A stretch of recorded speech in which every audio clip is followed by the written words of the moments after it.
ಜಬ್ಬಾರ್ ನಸೀರ್ ವಿರುದ್ಧ ಕ್ರಮಕ್ಕೆ ರಾಜಣ್ಣ ಅಸಮಾಧಾನ ವ್ಯಕ್ತಪಡಿಸಿದ್ದಾರೆ. ಕ್ರಮ ತಗೊಳ್ಳೋದಕ್ಕೂ ಮುಂಚೆ ಮೌಖಿಕವಾಗಿ ಮಾಹಿತಿ ಪಡಿಬಹುದಾಗಿತ್ತು ಅಂತ ಹೇಳಿದ್ದಾರೆ ಕೆಎನ್ ರಾಜಣ್ಣ. ನಾಯಕರಿಗೆ ನೋಟಿಸ್ ಅನ್ನ ಕೊಟ್ಟು ಕೇಳೋದು ಸೌಜನ್ಯ. ಕಾಂಗ್ರೆಸ್ಗೆ ಜಮೀರ್ ಮೇಲೆ ಕೋಪ ಅನ್ನೋ ಭಾವನೆ ಬರಬಾರದು. ಕಾಂಗ್ರೆಸ್ನಿಂದ ಮುಸ್ಲಿಮರಿಗೆ, ಮುಸ್ಲಿಮರಿಂದ ಕಾಂಗ್ರೆಸ್ಸಿಗೆ ಸಹಾಯ ಆಗಿದೆ ಅಂತ ಕೆಎನ್ ರಾಜಣ್ಣ ಹೇಳಿಕೆ ಕೊಟ್ಟಿದ್ದಾರೆ.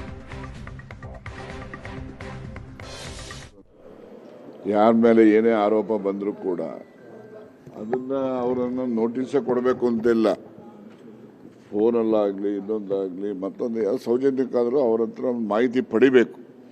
ಸತ್ಯಾಸತ್ಯತೆ ಬಗ್ಗೆ ಮಾಹಿತಿ ಪಡೆದು ಆನಂತರ ಕ್ರಮ ಇಡ್ತಕ್ಕಂಥದ್ದು ಅದು ಒಂದು ಸೂಕ್ತವಾದಂಥದ್ದು ಅಂತೇಳಿ ಎಲ್ಲರೂ ಭಾವಿಸಿದರೆ ನಾನು ಕೂಡ ಮುಸ್ಲಿಂ ಸಮುದಾಯ ಕಾಂಗ್ರೆಸ್ ಪಕ್ಷದ ಪರವಾಗಿ ಸಂಪೂರ್ಣವಾಗಿ ಬೆಂಬಲ ಕೊಟ್ಟಿದೆ ಅಂತಕ್ಕಂಥದ್ದು ನಿರ್ವಿವಾದ. ಅದು ಎಲ್ಲರೂ ಕೂಡ ಒಪ್ಪಿದ್ದೇವೆ, ಎಲ್ರಿಗೂ ಮನವರಿಕೆನೂ ಕೂಡ ಇದೆ.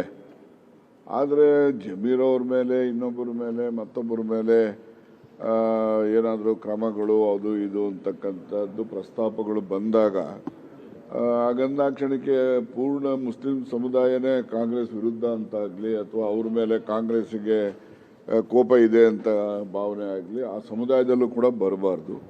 ಅವರು ಕೂಡ ಸಂಬಂಧಪಟ್ಟವ್ರ ಜೊತೆಯಲ್ಲಿ ಸಂಪರ್ಕ ಮಾಡಿ ಈ ರೀತಿ ಆರೋಪಗಳನ್ನು ಮಾಡೋದಕ್ಕಿಂತ ಮುಂಚಿತವಾಗಿ ನೀವು ಈ ಥರ ಹೇಳೋದು ಸರಿ ಇಲ್ಲ ಅಂತೇಳಿ ಅವ್ರಿಗೂ ಕೂಡ ಅವ್ರು ಹೇಳ್ಬೇಕಾಗ್ತದೆ. ತನಗೆ ತಾನಾಗೆ ಊಹೆ ಮಾಡಿಕೊಂಡು ಈಗ ಕಾಂಗ್ರೆಸ್ ಪಕ್ಷ ಮುಸ್ಲಿಂ ಸಮುದಾಯಕ್ಕೆ ವಿರೋಧ ಇದೆ ಅಂತಕ್ಕಂಥ ಭಾವನೆ ಜನರಲ್ಲಿ ಮೂಡಿಸೋಕ್ಕೆ ಮಾಡ್ತಕ್ಕಂಥ ಪ್ರಯತ್ನ ಯಾರು ಒಪ್ತಕ್ಕಂಥದ್ದಲ್ಲ. ಇವತ್ತು ಕೂಡ ಕಾಂಗ್ರೆಸ್ನಿಂದ ಮುಸ್ಲಿಮರಿಗೂ ಸಹಾಯ ಆಗಿದೆ, ಮುಸ್ಲಿಮರಿಂದ ಕಾಂಗ್ರೆಸ್ ಪಕ್ಷಕ್ಕೂ ಕೂಡ ಸಹಾಯ ಆಗಿದೆ. ಮೇ ಕ್ರಾಂತಿ ಮುನ್ಸೂಚನೆ ಕೊಟ್ಟ ಮಾಜಿ ಸಚಿವ ರಾಜಣ್ಣ. ರಾಜಕೀಯ ನಿಂತ ನೀರಲ್ಲ, ಯಾವಾಗಲೂ ಹರಿಯೋ ನೀರು. ಮೇ ತಿಂಗಳಲ್ಲಿ ಕೆಲವು ರಾಜಕೀಯ ಬೆಳವಣಿಗೆಗಳು ಆಗತ್ತೆ. ನಿಂತ ನೀರಾದ್ರೆ ಅದು ತನ್ನ ಪರಿಶುದ್ಧತೆ ಕಳ್ಕೊಳ್ಳುತ್ತೆ. ಸಿದ್ದರಾಮಯ್ಯ ಹೇಳಿಸಿಕೊಳ್ಳುವಷ್ಟು ಅಸಹಾಯಕರಲ್ಲ. ಮುಂದಿನ ದಿನದಲ್ಲಿ ಎಲ್ಲವೂ ಸರಿ ಹೋಗುತ್ತೆ ಅಂತ ರಾಜಣ್ಣ ಹೇಳಿಕೆ ಕೊಟ್ಟಿದ್ದಾರೆ. ಯಾವತ್ತೂ ಕೂಡ ರಾಜಕಾರಣ ಅಂತಕ್ಕಂಥದ್ದು ನಿಂತ ನೀರಲ್ಲ, ಅದು ಯಾವಾಗಲೂ ಹರಿತಕ್ಕಂಥ ನೀರು ಹರಿದ್ರೇನೆ ಅದು ಪರಿಶುದ್ಧತೆ ಇರ್ತಕ್ಕಂಥದ್ದು.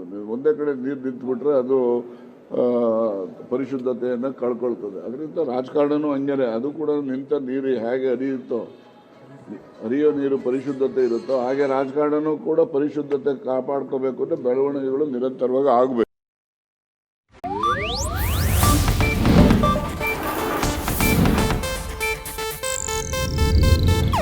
ಇದು ಏಷ್ಯಾನೆಟ್ ನ್ಯೂಸ್ ನೆಟ್ವರ್ಕ್ ಪ್ರಸ್ತುತಿ.